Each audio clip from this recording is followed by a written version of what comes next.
Hey guys, இன்னைக்கு அயனர்த்தன episode என்ன இருந்துச்சுன்னு பார்க்கலாமா? இன்னைக்கு எபிசோட் ரொம்பவே சூப்பர்னு தான் சொல்லணும். ஏன்னா நம்ம எதிர்பார்த்த மாதிரி ரொமான்ஸ் எல்லாமே இருக்கு. இன்னைக்கு எடுத்த உடனே வந்து சேரனையும் பாண்டியனையும் தான் காமிப்பாங்க. ரெண்டு பேரும் வந்து பேசிட்டு இருப்பாங்க. ரெண்டு பேரும் வந்து சந்தாக்கு நடந்ததை பற்றி தான் யோசிச்சுட்டு இருப்பாங்க.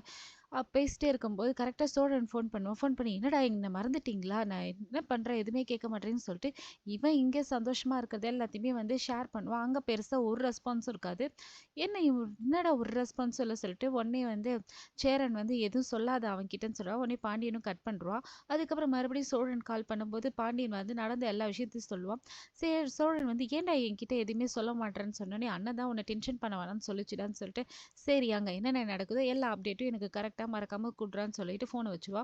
இங்கே உள்ள வந்து நிலா கிட்ட வந்து நடந்ததெல்லாம் சொல்லுவா. நிலா சொல்லுவா, என்னங்க ஒரே சினிமாவில் நடக்கிற மாதிரியே இருக்குன்னு சொல்லிட்டு.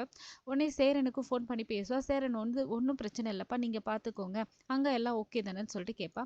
இங்கே இவங்க ரெண்டு பேரும் டிஸ்கஸ் பண்ணுவாங்க. டிஸ்கஸ் பண்ணும்போது உங்கள் வீட்லேயும் இப்படி தானேங்க பண்ணாங்கன்னு சொல்லிட்டு சொல்லும்போது, ஏன் இந்த பேரண்ட்ஸ் எல்லாம் இப்படி இருக்காங்க சொல்லிட்டு உடனே உடனே சோழன் நைஸாக சொல்லுவான், நம்மலாம் அப்படி இருக்கக்கூடாதுங்க ஃப்யூச்சர்லனோடனே.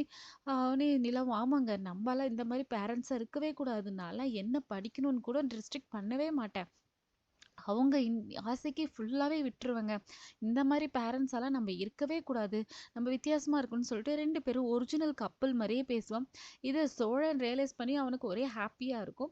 ரெண்டு பேரும் ரொம்ப க்ளோஸாக போய் பேசும்போது சோழன் கிட்ட இருக்கிறதால, இங்கே உங்களை இவ்வளோ கிட்ட வச்சு நான் பார்த்ததே இல்லை, ரொம்ப அழகாக இருக்கீங்கன்னொடனே நிலாவுக்கு ஒன்றும் புரியாது. உடனே நிலா வந்து என்ன சொல்கிறீங்க நீங்கள், நான் அழகாக இருக்குன்னு எனக்கு தெரியாது, அது நீங்கள் சொல்லணுமான்னு சொல்லிட்டு உடனே அது சொன்னோடனே நம்ம கேர்ள்ஸ் மென்டாலிட்டின்னா உடனே வந்து கண்ணாடியை பார்த்து அழகாக இருக்காருன்னா எப்படி இருக்கான்னு சொல்லிட்டு கண்ணாடியை பார்த்துட்டு இருப்பா. உடனே சோழன், எங்க அழகாக தாங்க இருக்கீங்க, அதான் நான் சொல்லிட்டேன்லன்னு சொல்லிட்டு, அதை வரை நீங்கள் எதுக்கு வெரிஃபை பண்ணிக்கிட்டே இருக்கீங்க, செக் பண்ணிக்கிட்டே இருக்கீங்க.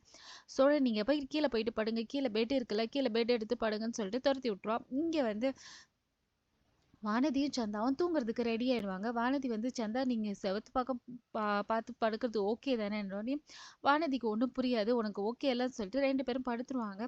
வானதி சந்தா தூங்கிட்டாங்கன்னு நினச்சி அவள் பாண்டு ஃப்ரீயாக வந்து பாண்டியன் கிட்ட பேசிகிட்டே இருப்பான். இதெல்லாம் சந்தா கேட்டுட்டு பயங்கரமாக சிரிக்க ஆரம்பிச்சிருவாங்க. ஐயோ நீங்கள் இருக்கீங்கன்றது தெரியாமல் நான் வர உங்கள் எதிரிலே பேசிட்டு பாருங்கன்னு சொன்னோன்னே அவளுக்கு ஒரு மாதிரி சங்கடமாயிடும். இங்கே சந்தா சிரிச்சிட்டே இருப்பா. இதோட இன்னைக்கு எபிசோட் முடியுது. மறுபடியும் நாளைக்கு எபிசோட்ல மறக்காம பார்க்கலாம். மறக்காம இந்த வீடியோ லைக் பண்ணுங்க, சப்ஸ்கிரைப் பண்ணுங்க, ஃபாலோ பண்ணுங்க. இந்த சீரியல்ல உங்களுக்கு எந்த கேரக்டர் ரொம்ப பிடிக்கும் மறக்காம கமெண்ட் பண்ணுங்க. தேங்க்யூ.